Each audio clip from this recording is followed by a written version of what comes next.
આજે અમે લોકો પહોંચી ગયા હતા ડિનર માટે કેફેમાં. એ પહેલાં ગુડ મોર્નિંગ. આજે છે મારા હસબન્ડની બર્થડે, તો એના માટે હું મસ્ત એક ગિફ્ટ લાવી છું. એન્ડ આજે નિશિવનો ફર્સ્ટ ડે છે સ્કૂલનો. નિશિવ મંદિર ખોલને. નિશિવ પૂજા કરવા બેઠો છે બહુ દિવસ પછી. એવરીડે તો વેકેશનમાં ક્યારે નાવા જશે ક્યારે નહીં, એટલે ફાઇનલી આજથી એનું રૂટીન સ્ટાર્ટ થયું છે. અને પલાઠીવાડ અગરબત્તી તું નહીં કરીશ ને, શું મોડું થઈ રહ્યું છે. એ સાંભળતો જ નથી કોઈ વસ્તુ. અને મને બી લેટ કરી રહ્યો છે. એના ડેડીની કેક કટ કરવાની છે, ડેડીની ગિફ્ટ આપવાની છે. એ બધી જ વસ્તુ અત્યારે સ્કીપ કરવી પડશે બિકોઝ એ સાંભળતો જ નથી. સાંભળે છે? બાપરે, આ લોકોને અઘરું કામ છે આ લોકોનું. એની બેગ રેડી કરું છું. એન્ડ બસ એનું રૂટીન. એના શૂઝ, યસ શૂઝ કાઢવા પડશે. ક્લીન તો છે જ, બટ પણ સૌથી વધારે સવારમાં અઘરું લાગ્યું ટાઈમ પર ઉઠી જવાનું. હું એવરીડે 5:30 ઉઠતી જ હતી. શું છે? ના હવા આવે. એને છે ને માચીસ સળગાવવાનું બહુ ગમે છે ને, અગરબત્તી પ્રગટાવવાનું. એટલે હમણાં મેં જોયું ને તો એને મંદિર તો ખોલ્યું જ નહોતું, એ પહેલાં અગરબત્તી પ્રગટાવતો હતો. હવે ઉઠી ગયો છે હિમાંશુ. અમે લોકો ક્યારે પણ રાત્રે 12 વાગે કેક કટ નથી કરતા બિકોઝ કિડ્સ સૂઈ ગયા હોય તો મજા નહીં આવે. જ્યારથી અમારા બંને બચ્ચા આવ્યા છે ત્યારથી અમે લોકો અર્લી મોર્નિંગ ઉઠીને જ કેક કટ કરીએ છીએ. એમાં પણ હજી વ્રિશાન તો ઊંઘે જ છે તો ઉઠ્યો જ નથી. સો અમે એવું વિચાર્યું કે હવે એવરી ટાઈમ આપણા બંનેમાંથી કોઈની પણ બર્થડે આવે કે કિડ્સની બર્થડે આવે, આપણે સવારમાં ઉઠીને જ કેક કટ કરવાની, તો મેમરીઝ વધારે ફોટોમાં કેપ્ચર થશે. એન્ડ દેન નિશુની વેન આવી ગઈ છે. બટ હા, હિમાંશુને ગિફ્ટ આપવાની તો રહી જ ગઈ હતી. સો મેં ફટાફટ ગિફ્ટ લઈ આવી એન્ડ હિમાંશુને ગિફ્ટ આપવાની હતી એ આપી. પછી અંદર જઈને ખોલી લેશે. ઓકે. એન્ડ હું એવરી યર મારા હસબન્ડને સૌથી સારામાં સારી, મને એવું લાગે કે આ બહુ જ સારી લાગશે, એકદમ બ્રાન્ડેડ વોચ આપું છું બિકોઝ એની પાસે બધું જ છે. મારી ઈચ્છાથી ગોલ્ડ લેવાની, બટ ગોલ્ડ તો અમે લોકોએ હમણાં જ સારું એવું લીધું છે 1 મંથ પહેલાં જ. સો એને હું એવરી યર વોચ આપું છું બિકોઝ કપડાં તો આખું કબાટ ભરીને છે, ચપ્પલ ભરીને છે, બધું જ છે. સો વોચ એવરી યર ચેન્જ થયા કરે. પછી વ્રિશન આંટી સાથે બેસી ગયો હતો કેક ખાવા માટે બિકોઝ એને સ્કૂલ જવાનો હતો તો પહેલાં કેક ખાવા બેસી ગયો. પછી અમે લોકો પહોંચી ગયા જીમમાં મારા બર્થડે બોય સાથે. જીમ પતાવીને અમે લોકો લેબ પર પહોંચ્યા તો ત્યાં મારા લેબના સ્ટાફે અને મેડમે બધું બહુ સરસ ડેકોરેશન કર્યું હતું, એકદમ ક્યુટવાળું. અને આખો દિવસ મારો બિચારો હસબન્ડ ઓલરેડી એના લેબના ફોન કોલ્સ એટલા ચાલતા હોય અને બધાને હેપી બર્થડે વિશ કરવા માટે જે ફોન કોલ ચાલે, બધાને સ્માઇલ આપીને એ જે રિપ્લાય કરતો હતો થેન્ક યુ, એમાં સૌથી વધારે મજા હું લેતી હતી કે ચલો આજે બધાને હસતા મોઢે રિપ્લાય કરવાનો છે. પછી આ મારા 2 તોફાની આવી ગયા સ્કૂલથી ડાયરેક્ટ લેબ પર. એન્ડ એની બુકમાં મેં જોયું તો એવરીડે કોઈને કોઈ ડે હોય ત્યારે આ રીતે બધા સ્ટીકર્સ ને બધું આવતું હોય છે, જે મને જોવાની બહુ જ મજા આવે છે. કંઈક નવું આવ્યા કરે. દેન આવી છે લાઇબ્રેરી બુક, જે મંડે આવે છે અને સેટરડે રિટર્ન કરવાની હોય છે. સો હેલો ગાઈસ, હિમાંશુની બર્થડેની કેક કટ કરવાની છે લેબ પર. આ બંનેને સ્કૂલમાંથી ડાયરેક્ટ અહીંયા ઉઠાવી લીધા છે. કવિતાબેન શું કરો છો? અચ્છા ઓકે, કાઢી લો. તારું આધાર કાર્ડ બદલાવ કે નહીં પછી જોઈ લો. ના નથી બદલાવું. ક્યાં છે? ફાઇનલી કેક આવી ગઈ. ચલો આવી જાઓ. બહુ મસ્ત છે.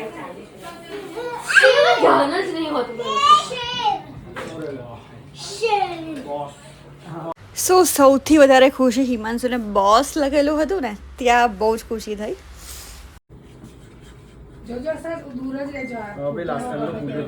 તમે લોકો દૂર આ લાવવાનું જ નહીં લા. હા આખો કુડે છે. એસી સામે છે તો કઈથી તમે યાર.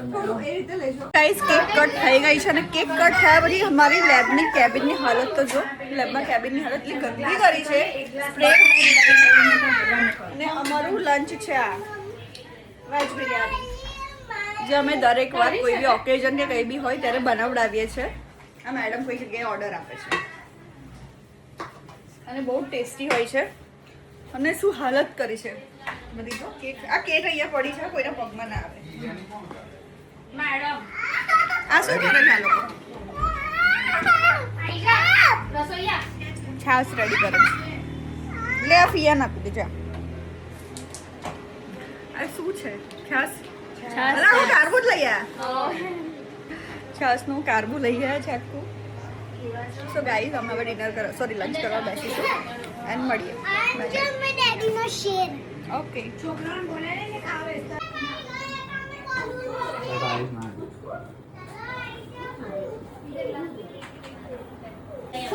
મેડમ બોડી કરું છું મને આમ તો સૌ કરતા અહીં બેસી જા હું આખો બેસી જા અહીં બેસી જા એ ખુરશી બધી કવર કરીને બેસી જા અહીંયા પીવો પકડો બધા પોતપોતાની પ્લેટ જાતે આખું આવીને લઈ આખું જાઓ કોઈ બેટા શરમા પકડ છાસથી કરીશું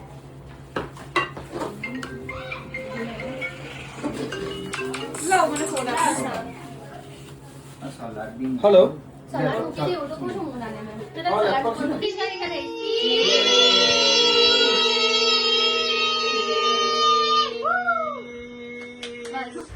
સો ગાઈઝ રાત્રે અમે લોકો ડિનર માટે નીકળી ગયા એ પહેલાં અમારા બંને છોકરાઓ મને કહે છે ચાલ ને આપણો વ્લોગ લઈએ વ્લોગ લીધા પછી મેં ચેક કર્યું કે યાર બહુ દિવસ પછી મેં તો હાથમાં નેલ પેઇન્ટ કરી અને આ વોચ પહેર્યું નવું જ છે અને મને બહુ જ ગમે છે મારું ફેવરેટ છે રસ્તામાં રાત્રે નીકળ્યા તો એટલો બધો ટ્રાફિક હતો અમે ડિસાઇડ કરી દીધું કે અહીંયાથી થોડું દૂર જઈશું 1 કલાકનું ટ્રાવેલિંગ હતું બટ અહીંયા એટલો ટ્રાફિક હતો ને અહીંયાથી હિમાંશે યુટર્ન માર્યો ના અહીંયા નહીં કોઈક નજીકના સારા કેફેમાં જઈએ પછી અમે લોકો એ કેન્સલ કરીને નજીકમાં એક કેફેમાં ગયા એ પણ બહુ જ સરસ હતું મારા ઘરની પાસે જ છે અને હાઈવે પર કોઈ બી કેફે હોય ને ત્યાં જવાની સાચેમાં મજા આવે બિકોઝ ટ્રાફિકથી તો દૂર રહેવાય પછી પહોંચી ગયા તો અહીંયા તો બોક્સ ક્રિકેટ હતું તો મારા છોકરાઓને તો એવું હતું કે અંદર જઈને ક્રિકેટ રમવા બેસી જઈએ બટ પોસિબલ હતું નહીં સો એને નેક્સ્ટ ટાઈમ અમે લોકો લઈ જઈશું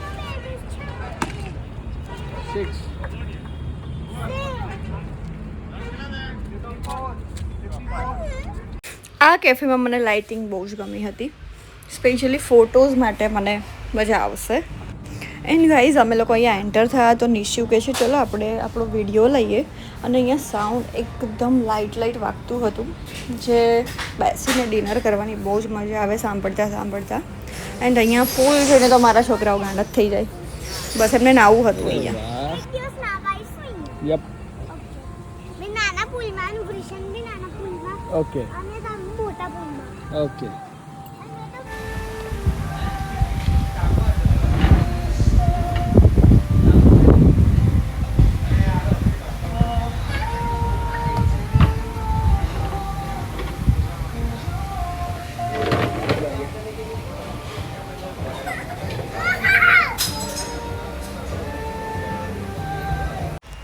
પછી તો ગાઈઝ મારા બંને છોકરાઓ આરામથી રમતા હતા સો મારા થોડા વિડીયોઝ લઈ લીધા બહાર જઈને જ્યાં સુધી ઓર્ડર ના આવે પછી અહીંયા જોયું કે લાઇટિંગનું કઈ રીતે સેટ થાય છે એ ચેક કરવા ગઈ તો મેં જોયું કે મારા કિડ્સ ટિશ્યુ પેપર ખોલીને વધારેને ડ્રાય કરવા માટે આ રીતે પુલમાં ડિપ કરવા ગયા છે એન્ડ અહીંયા દૂરથી પણ જે અલગ વ્યૂ હતો એ બહુ જ નાઇસ હતો એટલીસ્ટ અહીંયા ફોટોગ્રાફી બહુ સરસ થઈ જાય એ જગ્યા સારી હતી એવી પછી તો હવે વેઇટ કરું છું ના પણ મારા પહોંચતા પહેલાં તો અહીંયા પીઝા શું આવ્યું છે હા ફ્રેન્ચ ફ્રાઈઝ આવી ગઈ હતી ફ્રેન્ચ ફ્રાઈઝ આવ્યા પછી તો બહુ જ મજા આવી ડિનર કરવાની ઇવન કોઈ બી જગ્યા પર અમે લોકો લંચ કે ડિનર માટે જઈએ તો ફ્રેન્ચ ફ્રાઈઝ પહેલાં ઓર્ડર કરીએ છીએ બિકોઝ એ કિડ્સની ફેવરેટ જ હોય અને પીઝા બહુ જ ટેસ્ટી હતા અમે લોકોએ ફર્સ્ટ ટાઈમ અહીંયા આવ્યા છે ધેન નિશિવે મંગાવ્યો હતો કિટકેટ શેક જે મને તો બહુ જ ઓછો ભાવે છે